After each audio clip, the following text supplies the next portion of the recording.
voudrais parler de la question des traductions, qui sont parfois malheureuses, qui relèvent du calque, de certaine manière, ou de l'emprunt en linguistique. Je prendrai deux exemples.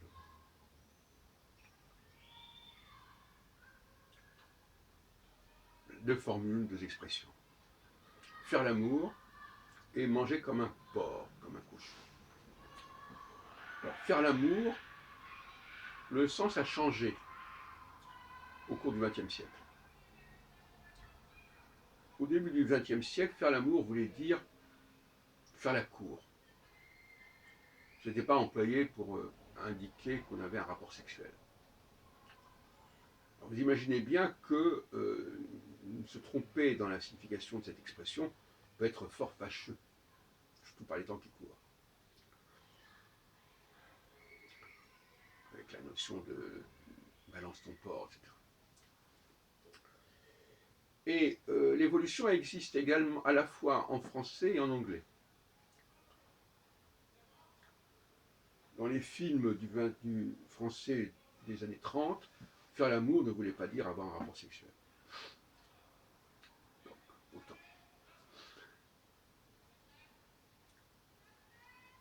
Donc il faut faire attention à ce que ça veut dire, parce que tout dépend à quel moment ça a été dit.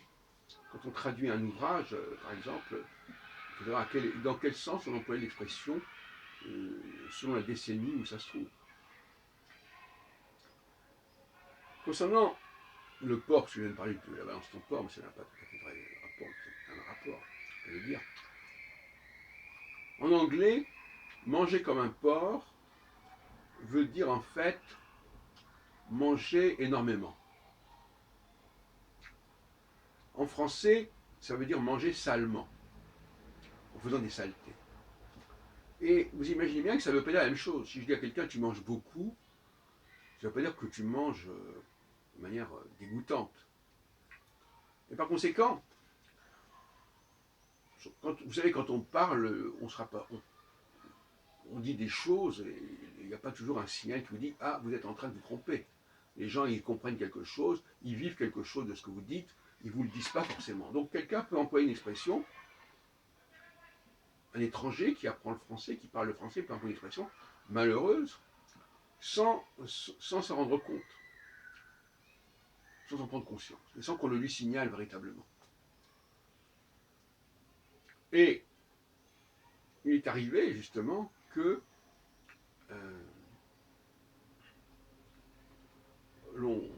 on ait le cas de personnes qui ont employé une expression comme tu manges comme un porc, tu as mangé comme un porc, et quand un Français reçoit cela, il sent un problème de manque de respect.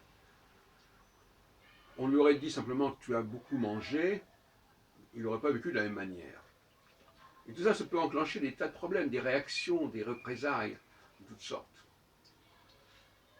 Donc là encore, la même expression to eat like a pig, il faut savoir ce qu'elle veut dire, et inversement d'ailleurs, dans l'autre sens. Voilà une sorte d'alarme que je voulais vous signaler, et qui fait que lorsque les gens emploient une même langue et traduisent un petit peu trop littéralement d'une langue dans une autre, il peut se commettre des contresens dont les conséquences peuvent être assez graves, sur le plan relationnel notamment.